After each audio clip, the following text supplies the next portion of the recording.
This is the You, Me, and BTC Podcast. Welcome to episode 33.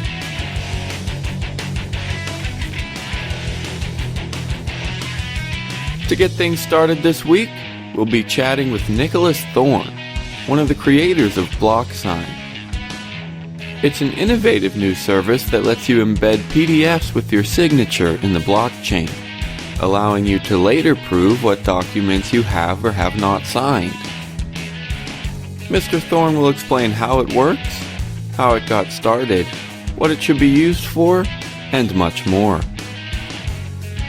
Then later in the show, we'll play my recording of an article called How Bitcoin Enables Family Economics. It presents some fascinating ideas about multi-signature Bitcoin addresses and how they can help families manage their money wisely. Stay tuned. Your hosts are Tim Baker, John Stuart, and myself, Daniel Brown. Here we go.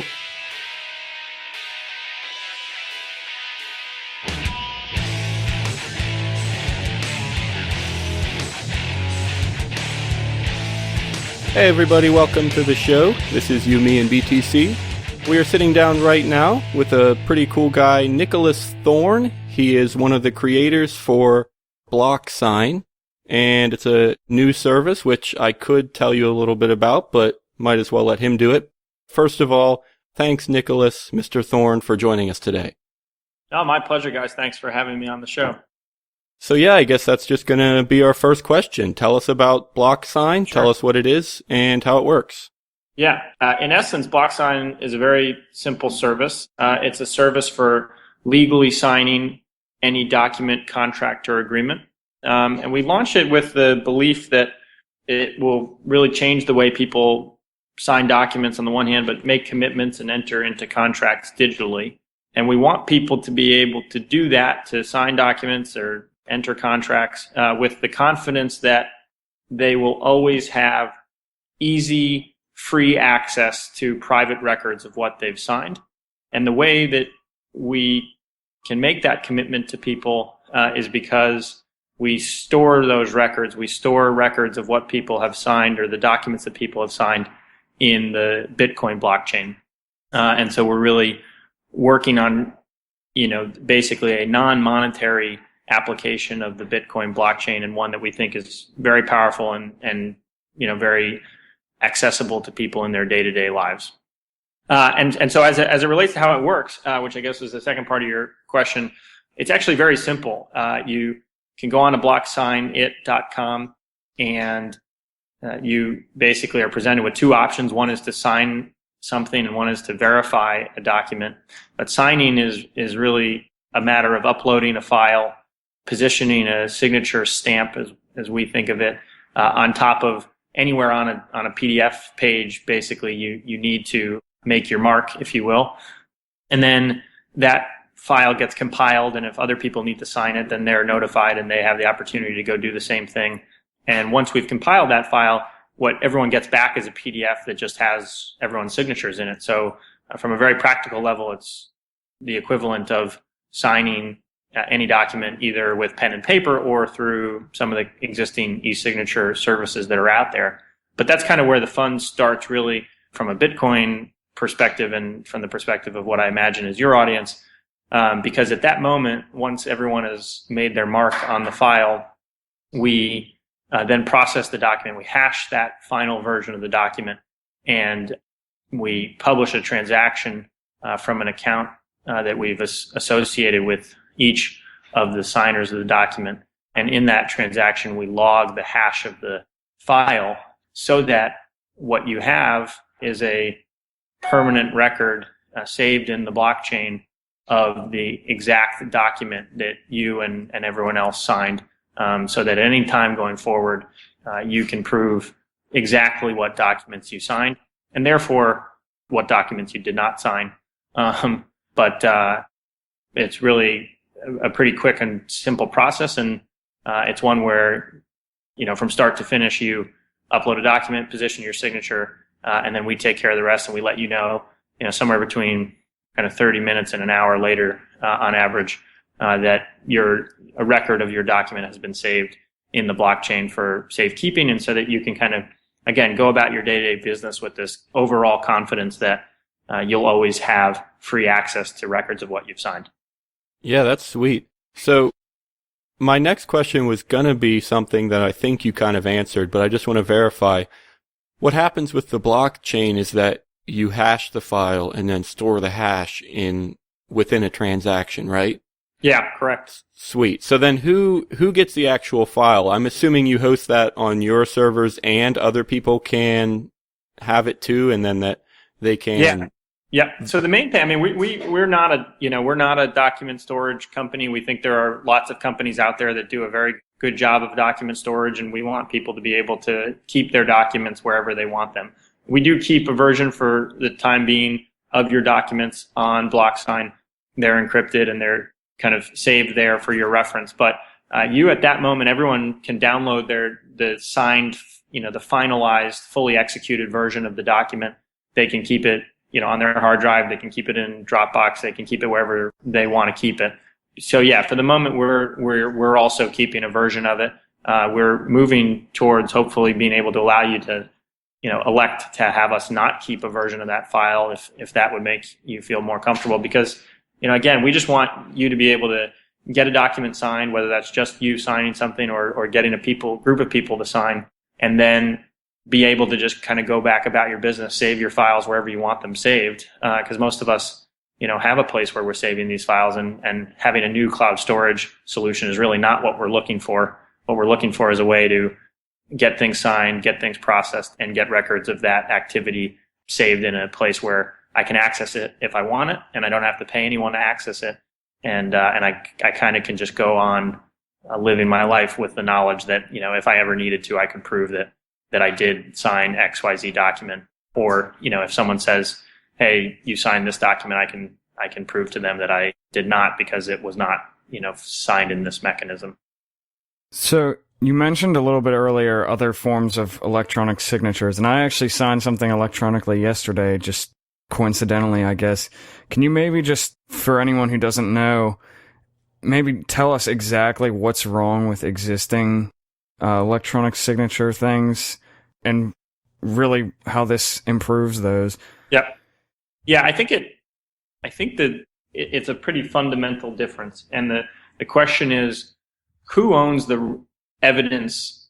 Well, let's one step further back. A signature is really only as good as a set of evidence that suggests that you made a commitment to something. And it just happens to be the way in which we have culturally done that for a long time, that you put your mark on something, and that is a piece of evidence that, is accepted in court, for example, that suggests that you knew what you were doing and you entered into a contract knowingly.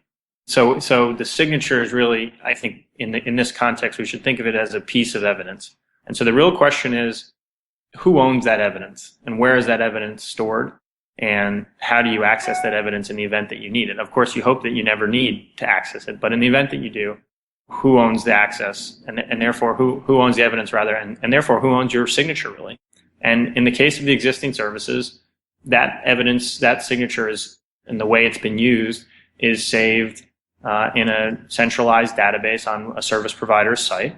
And if you ever want to access that evidence, you have to go back to that site. And so therefore, you typically pay a lot of money, or someone is paying money. And in the event that you sign something that you had been requested from someone else, oftentimes they're paying for it. But the price tag is, minimum of something like $15 a month often.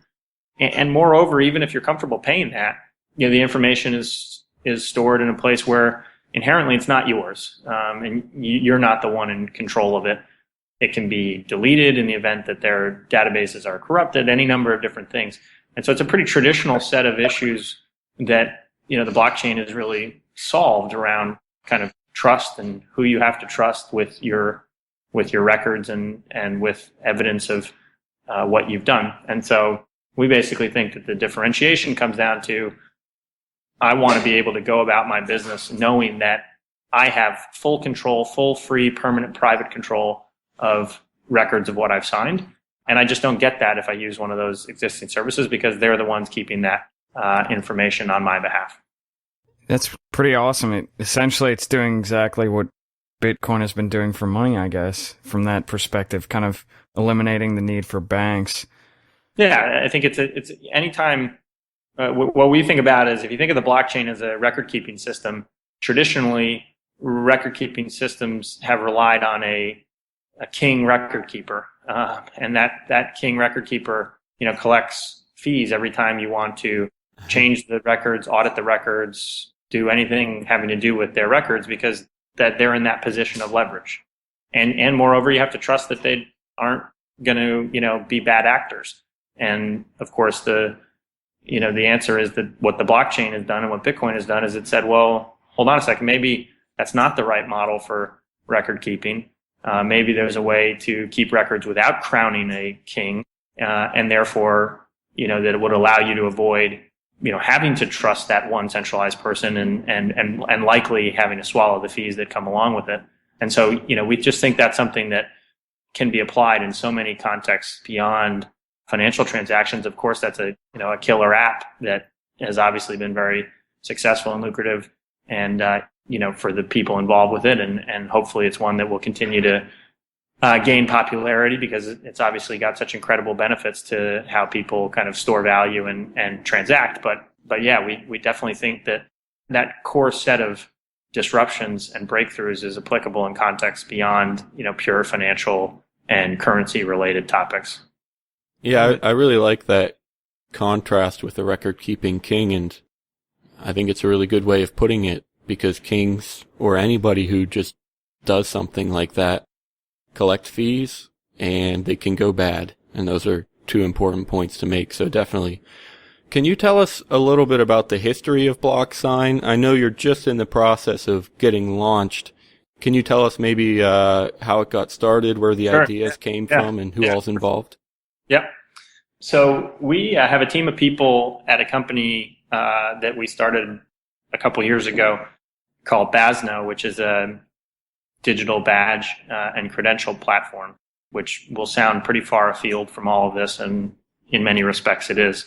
And kind of in parallel to running our day-to-day business, which, just to give you a sense, is basically a place where brands and businesses and institutions create digital badges and distribute them to people. So a good example is, you graduate from college and you expect to walk away with a paper diploma. And so we created a place where that college could give you a digital version of that credential. And it's one that you can keep online and display on online profiles and benefit from in different ways. But anyway, so we worked on that, and we're a team of 5 or 6 people and kind of started that from the ground up. And I think in parallel with that, we were interested in Bitcoin just as kind of enthusiasts, and we mined a bit, and we basically just paid pretty close attention to what was going on.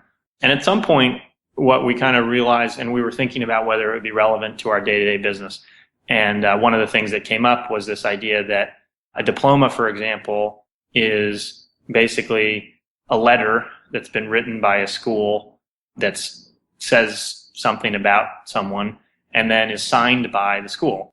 And it's the school's signature on the piece of paper that makes it official. And then they give it to you so that you can kind of forever going forward, you never have to kind of come back to someone and ask them, and come back to your school and ask them to kind of verify that you went to the school, because you've got this piece of paper and it's got this signature on it, and it creates this enduring trust.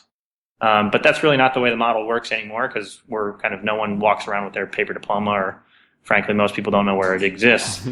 And so instead, the model there that's developed is that you've got to go back to the school or their representative and pay like $20 every time you want to prove that you went to school.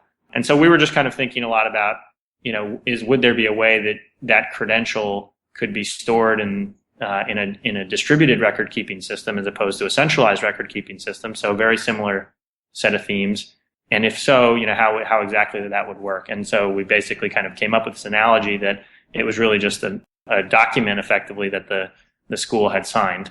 And so then we started thinking about signing and how one would sign something into the blockchain to the extent that they wanted to do that, and what would be the applications of that. And we realized that was a very broad concept, and one that was core to, any idea that we'd ever had or heard other people have around non-monetary. Well, it's core to the way financial use cases of the blockchain work, which is, it's basically one big ledger of people having written checks effectively to each other and signed those checks. So a signature is obviously very core to how the financial mechanisms work, but we thought signing things and what a signature is digitally as a tool for authorizing anything, and making commitments, and putting your name on something and then storing those authorizations and those signatures in a distributed record keeping system were much broader than, the use case just purely for kind of credentials in our kind of basic business. And so in May of this year, really, we basically set out to say, okay, well, we think we can build a more fundamental technology, one that starts to introduce people to the idea of signing things digitally, and using the blockchain as the record keeping system for that. And so we decided to launch a new business, a new product, BlockSign, as a standalone, really fully independent product. And so we did that on Tuesday. So we're in the early going, but we've had a lot of great, the reception has been incredibly positive. It's been awesome to kind of, introduce ourselves a little bit to the Bitcoin community through a product that, we think is really one of the first, non-monetary applications of the blockchain. And we've had, a lot of people going through and testing the system and signing documents, and we've gotten great feedback. And so we're really pumped to kind of be setting off on the next piece of the journey, which is really only 48 hours old at this point. Has anyone shown any interest in this, like this first, and then they kind of get introduced into? I know it's only been a short time, but just in all the developing of it, has anyone shown any interest in this first before knowing about Bitcoin? Yeah, I mean, I think, we obviously think that the average day-to-day person is going to know very little about Bitcoin, and that, therefore it'll be a product that will succeed because it's a more trustworthy, more cost-effective, e-signature product. And so, we've definitely had plenty of conversations with people along the way about, how are they signing things currently? Are they using pen and paper still? Are they literally printing out things, putting their name on it, scanning it, going through that process? Or are they using the e-signature products? And if they're using the e-signature products, what is their feedback on that? So there's obviously, there's definitely a market for all of those. We spent a lot of time, and we're pretty kind of anecdotally amazed by the amount of people who, even if they've tried one of the e-signature products, really still kind of just doesn't feel perfect about it.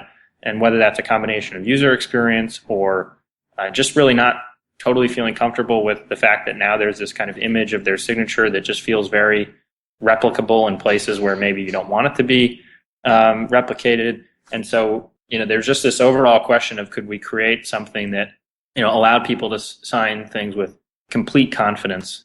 And so that's really kind of, from a very practical standpoint, this show, I assume, is full of people who, want to think about Bitcoin and want to think about the blockchain. And so, we're certainly nerds for that and love talking about it. But for the everyday person, I think the message is just that this is a methodology for signing things that's easier and more trustworthy, certainly than pen and paper, and definitely kind of more trustworthy, hopefully easier and more cost effective than the e-signature products that are out there. But yeah, I don't think a lot of those people that we've spoken to who just express interest in kind of using the product and having an easier way to, enter into contracts and agreements, they're very focused on the very practical elements of, I got to get PDFs signed, and I want to trust that the way that they're getting signed is as kind of secure and effective as possible. And so we're trying to execute it against that. And we just happen to think that the blockchain is ideally created for, this type of trust establishment. Okay. Yeah.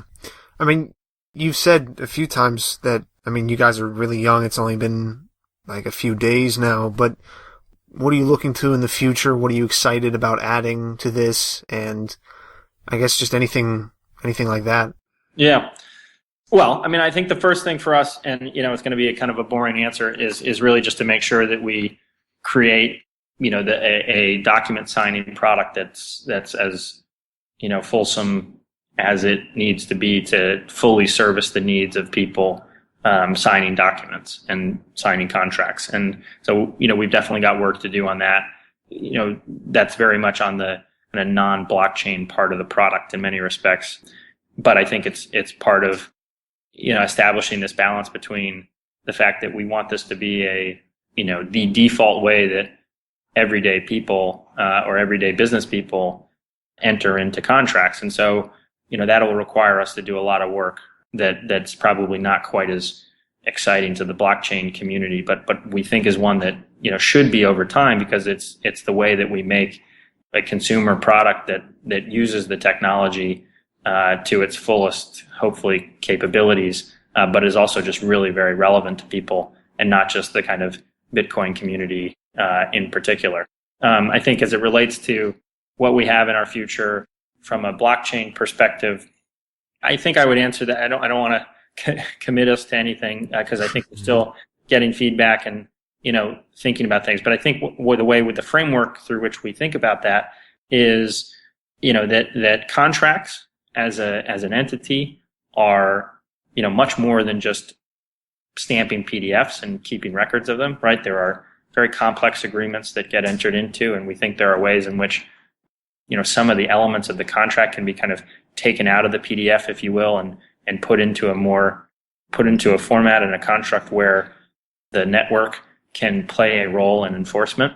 So, I think a lot of people have started to talk about what, digital contracts really look like, but, and I think that's very early in the conversation, but, an easy thing to think about is just the amount of contracts that you enter into that have a component related to compensation, whether that's a deposit that you have to put down when you sign a contract or money that changes hands as part of the contract, right? But you start to look at those things and the actual kind of elements of what a given contract says. Those are things that we think can start to be fleshed out and potentially entered into or productized in ways where the PDF that you're signing is not just a dumb PDF. It's something that has kind of more dynamic elements to it. I think we think a lot about, what other types of things, people have talked a lot about assets of various varieties, but title for your home or your car, and what those documents are, and what they are as, legal tender on the one hand, but also things that need to be transferred from point A to point B and where records need to be kept of those things.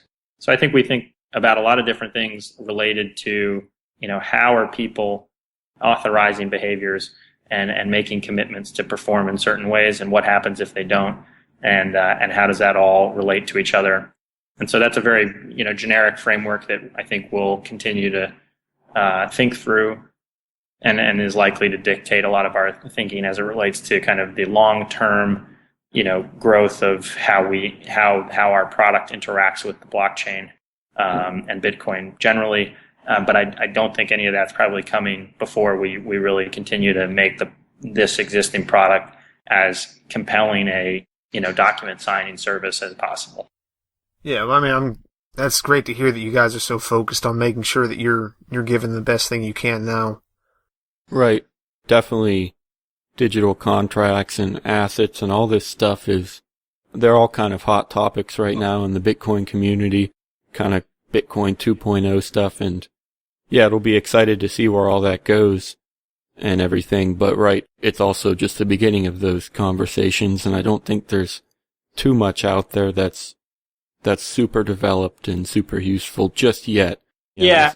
I think one of the ways we think about that is, just think about the overall level of awareness and comfort that exists in the broad marketplace around Bitcoin and the blockchain, right? It's limited at best. Right. And it's just because people have questions, even if they've heard of it, likelihood is that you get a lot of reactions that are a bit kind of like, oh, well, that's kind of, I don't really, there's probably distrust as much as there is trust. And so, that's going to be a gradual process. And what you have to do is introduce people to applications that really, open their eyes to the real benefits of using this kind of system. And if we don't do that, and if we kind of go down the rabbit hole of the very complex sets of things that, of course, it's fun to think about and talk about and plan for, But if you don't introduce people to the overall protocol in a way that ultimately engenders long-term trust, then we're just not going to get there as a community. I don't think, and so I think that's why we're so focused on saying let's make the one service we've got today as practical and valuable to people as possible, and let's use it both as a way of delivering kind of near-term practical value to people, but also as a way of helping them start to kind of become a little more aware of what it is, introduce more people to the topic, get them a feeling for why this is a great framework for services to be built on, and why generally speaking it's going to be beneficial to them. But realize that most people don't care about anything other than how easy is this, how expensive is it or not, and is it going to have my back when the moment comes that I needed to catch my back, and otherwise they don't really care how it works, right? The Right. tech theory should fall to the side, and so I think that's a very fine line, and so we want to make sure that we don't just go running down the path of creating complex digital contracts and all of a sudden people are just kind of we never even got through piece A and we were down at piece B or C or D or E or F, and people are just kind of confused the whole way along. Well, actually, I'm glad you brought up the idea of distrust, because that's something I was thinking about a little bit ago. Do you think that could ever be a problem, especially maybe with the government or judges even? Do you think they would ever maybe say, I don't really trust that kind of signature? Are you worried about any of that kind of stuff? Yeah, I think it'll be, the initial feedback we've got there is positive. And again, what there is a full, perfectly robust set of e-signature law. And so following that and being compliant with that actually in many respects exists independent of the way that we're using the blockchain. And so in the blockchain, in many respects, and the way that we help people kind of maintain records of what they've signed using that technology is as much about helping the individual involved be in control of their evidence as it is anything else. And so because when you go to court, let's just say we're disagreeing over whether I signed something or not, that's not a black and white thing. There's no, the judge can't sit there and, turn back the hands of time and peer into some room and see exactly whether you did it or not, right? It's about presenting evidence. This is another form of evidence, and we'll have to work through how to present it and how to explain it to people. But I don't think there's any question that the evidence is there. It's in fact in many respects more safely stored and easier for people to access than it is if it's owned by a centralized system. And so it'll be something we continue to work through with everyone. I think the feedback for the moment has been positive, that it's evidence, and evidence is ultimately what you're going to need in the moment where you have to go, stand in front of a judge and talk one way or the other about whether something was signed or a contract was entered into. And so it's just evidence, just like anything else. It just happens to be kept in a new and a different record keeping system, and so that's where the education will become, to make sure people don't overcomplicate that. Normally we like to ask every guest that we have to give us some kind of a personal story at the end, whether that's a time you got scammed or someone cool that you met, or really just anything normally relating to Bitcoin. Right, we've gotten quite a few scam stories, but anything amazing that you've seen, anything interesting, anything that's changing the world, anything kind of personal in your life, a story, something like that. But Bitcoin related, you don't want to hear about my brother's bachelor party or something. Maybe, well, I don't know. I mean, that's whatever fine you too. want. just make it entertaining. Yeah. Make it entertaining. Well, that's the real challenge, I guess. On a Bitcoin side of things, I guess our funny story is that, or maybe it's not that funny, is that when we first started thinking about Bitcoin, we were very eager to go buy mines. And it was basically because, at least on my side, I misunderstood the logic behind how blocks were released. And I thought that they were released at a set difficulty, not at a sliding scale difficulty. And so I made an Excel model where, based on the current difficulty, I computed, how much hashing power we could buy, and therefore how much money, basically probabilistically we were likely to make. And the model, of course, and this was early enough in the going that, the difficulty was was still pretty easy. So, I think the model said we were going to make like $1 trillion. I mean, something ridiculous. And I was so jazzed up to buy the frickin' mines, and we put in our orders, and we spent a couple $1,000 on mines. And then the next day, first of all, the people, at Butterfly Labs or whatever the mine company, we go onto their website, and it's clear that it becomes clear that you're not going to get your mine until like October. We bought it in March or whatever. And so we were going to have to wait 6 months no matter what. And then we were kind of talking some more. I was reading some more, and it became very clear that I was completely wrong about the fact that the difficulty was definitely not going to stay fixed at a certain level, that it was going to become much more difficult as more hashing power came online. And that therefore, my model was completely wrong. And if we recouped our investment in the mines at all, it was probably going to be a pretty good outcome. So we didn't actually get duped. I think we just about broke even by being in a pool and, going about our business. But anyway, that's probably my first introduction to Bitcoin, and thinking that we were going to make a big buck really fast, and realizing that was, probably not the case. The day after stung a little bit. But that's great. That's a perfect story. We like to have fun at Butterfly Labs' expense too. We, I think they had fun at our expense in this. Yeah, maybe they did. We wrote a Bitcoin song, and made a little bit of fun of them. And we also, got a miner from them too. And the same deal. We broke even, and we made a little bit of profit over the long run. And he actually just died a couple weeks ago. He finally quit on us. So we're probably going to make a fun video or something about us destroying the miner or something. I don't know. We'll see what we come up with. But anyway, before we finish up, one thing that people will need to know is how they can find you, how they can follow you, how they can use your service if they need to. Where can they get a hold of you? Yep. Well, BlockSign is at blocksignit.com. So would love anyone to go. There's a couple of documents you can sign to test it out that are kind of fun. You can sign an NDA with Satoshi and a couple of things like that. So they should do that, and they can send us any feedback at support@blocksignit.com. We would love any input from anyone, or thoughts, or any of the above. We're trying our best to attack this as quickly as we can, but nothing helps more than some feedback from people. And we're on Twitter at @BlockSignIt, and then I guess I'm on Twitter at ThorneNY, THORNENY. And so I would love to hear from anyone about what we know, don't know, should know, etc. Sweet. Yeah, definitely check them out, guys. This was Nicholas Thorne from BlockSign. Thanks for joining us today. Thank you all. Thanks for the time. Yeah, thank you very much. Thanks. Have a great day.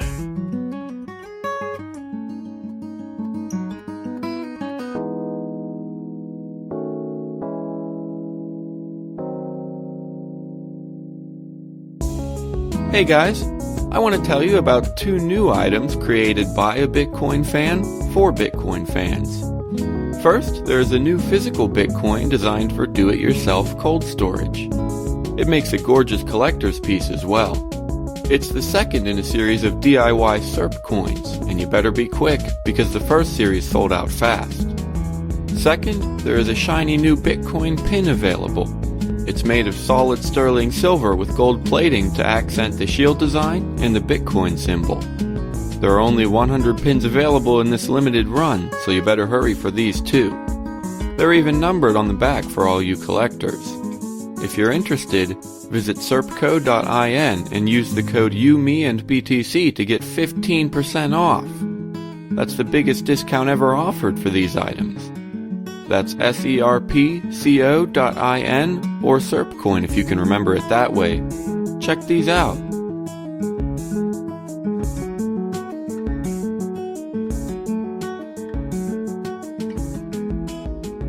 How Bitcoin enables family economics. Written by Jonathan Silverblood. Read by Daniel Brown. Bitcoin and family accounting.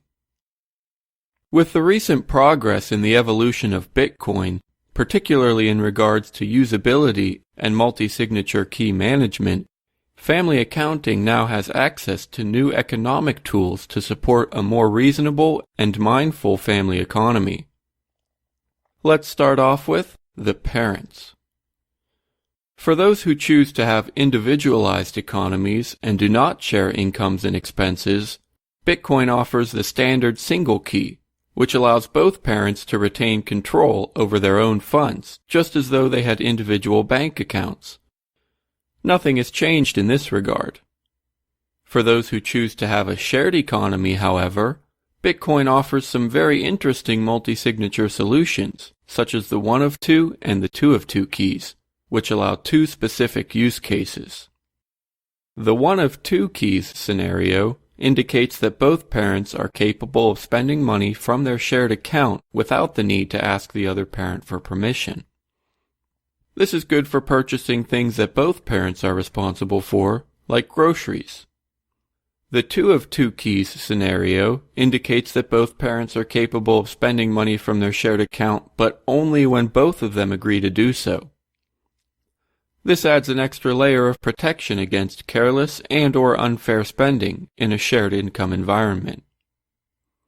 Using a combination of these two key management options, as well as the single key option, families can now set up a system in which the basic household expenses are easily paid for from a shared account while maintaining the need for consensus on the big economic decisions. This helps prevent in-family fraud and gives families a new level of economic stability. Now let's have a look at the children. When a child comes into a family, another layer of complexity is added to the family economy. The simplest of solutions to accommodate a child is yet another single key, which gives the child full access to his funds and leaves the parents with no control at all. In some cases, this might be desirable, but in other cases, the parents may want to shield their children from making irresponsible economic decisions. In addition to the 1 of 2 and 2 of 2 keys, we can now start looking at some very interesting multi-signature scenarios involving 3 parties: 1 of 3, 2 of 3, and 3 of 3. In the 1 of 3 keys scenario, much is as expected. Any one of the parents or the child can spend money from the shared account. This proves useful in most of the same situations where a 1 of 2 key had been useful for the parents, given that they trust the child not to spend needlessly. In the 2 of 3 key scenario, it starts to get a bit more interesting. In this case, the child can only spend money if at least one of the 2 parents agrees. This is great for saving up for specific purposes where the child has some influence over how to spend the money, but the parents want to retain enough control to make sure it is not spent for other purposes. This also allows the parents to spend the child's money should both parents agree. Depending on family situations, this might be necessary in order to sustain a functional family economy, particularly in times of economic crisis. However, in cases in which it is undesirable for the parents to forcibly spend the child's money, another type of system is needed, one which is a combination of those previously discussed. Using a 1 plus 1 of 2 key, you can set up an account where the child retains veto against spending, but is not capable of spending himself without one of the parents' approval. This is particularly useful for earmarked money. For example, an education fund where the parents donate money to the child but want to control the spending to only go to the specific purpose, while making safeguards as to the future education of the child. In the 3 of 3 key scenario, we have a place to save money for matters which are truly family related, and both parents and the child have veto against any spending. The use is very situational and requires a family with trust and cooperation and is probably not well suited for the youngest of children. The economic management tools above will also have some implications for statistics and accounting. While using the proposed key distributions above to create a family economy suited to the particular family needs is good in and of itself, it also comes with many benefits in regards to accounting. Since each parent and each child has their own private keys, any spending done by or agreed to by any family members is recorded into the blockchain with their signatures. And this opens up for new ways of visualizing family economics on a person and family level in a fully transparent way. Which leads us to the conclusion. I sincerely believe that there is an honest need and a real use case for this transparency in accounting, as well as the various methods of restricting spending in a cooperational environment. And I am glad to see that Bitcoin comes with a built-in solution to all of this that doesn't require a family to sign any papers or pay any fees. While we have no good way of knowing how these new tools will shape the families of the future, I am particularly interested in seeing this being developed. Should the tools arise, I will be among the first to try them out.